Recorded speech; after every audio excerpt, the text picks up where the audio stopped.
Table ఇక్కడ వినొద్దు sir, ఇక్కడ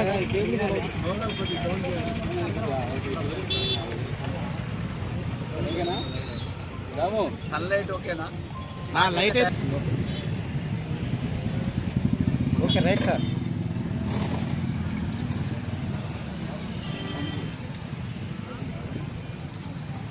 దొంగల్ని పట్టుకోవాల్సిన పోలీసులే ఈరోజు దొంగలుగా మారి సామాన్యుడికి రక్షణ కల్పించాల్సిన పోలీసులే రావణులుగా మారిరు, రాక్షసులుగా మారిరు. దానికి కోదాడులో వరుసగా జరుగుతున్న ఉదంతాలే ఉదాహరణ.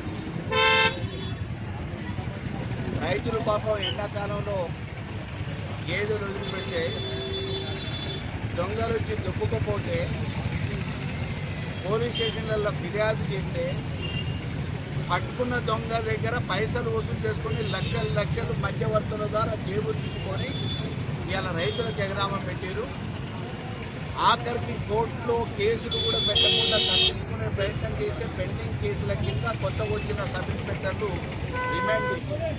అప్పుడు కానీ వాళ్ళ భాగవతం బయటపడ్డది. దళారులను పెట్టుకొని ఈరోజు దొంగల దగ్గర కూడా దొంగతనం చేస్తున్న పోలీసు వాళ్ళ మీద ఈ ప్రభుత్వం కానీ పై అధికారులు కానీ ఎందుకు చర్యలు తీసుకోవట్లేదు?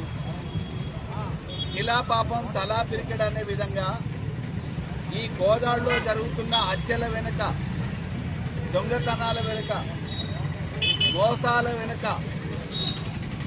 అసాంఘిక కార్యక్రమాల వెనుక ఇలా పాపం తలా పిరికెడ్ అన్నట్టు ప్రజాప్రతినిధులకి వాటాలు పంచడానికి పోలీసు వాళ్ళు దొంగల అవతారం ఎత్తి దళారులని మధ్యవర్తులుగా పెట్టి దొంగతనాల్ని, నేరాలని ప్రోత్సహిస్తూ ఈరోజు అరాచక శక్తులకి అండగా పోలీసు యంత్రాంగం ఉండి గోదావరిని అసాంఘిక కార్యక్రమాలకు నిలయంగా, కేంద్రంగా తయారు చేసిన ఘనత పద్మావతి రెడ్డి గారు. ఉత్తమ్ కుమార్ రెడ్డి ఉన్నప్పుడు క్లబ్బులు నడిపిండు, శాండు, ల్యాండు, వైను, మైను అన్నీ నడిచినాయి అసాంఘిక కార్యక్రమాలు. మళ్ళీ పద్మావతి రెడ్డి వచ్చిన తర్వాత నెలవారీ మామూళ్ళ కోసం అడుగులకు మడుగులు వచ్చే పోలీసు బాసుల్ని తీసుకొని వచ్చి యూనిఫామ్ వేసి ఈరోజు రౌడీ రాజ్యం నడిపిస్తూ ఉంది ఈ గోదావరిలో. దానికి ఉదాహరణ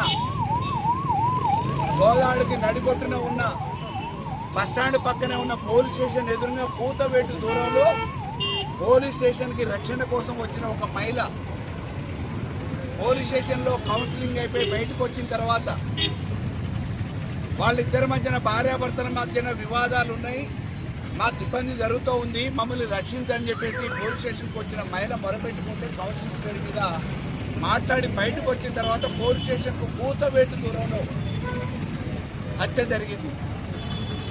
ఇంతవరకు దాని గురించి నోరు మెత్తపట్లే, పోలీసు వాళ్ళు పై అధికారులు పట్టించుకోవట్లే. ఏ నేరం చేసినా చేతులు తడిపితే చాలు, జేబులు నింపితే చాలు, అది అక్కడికి పరిసమాప్తం అయిపోతుందనే పరిస్థితి ఈరోజు కోదాడులో ఉన్న పోలీస్ యంత్రాంగం చేస్తుంది. కల్లరాయేష్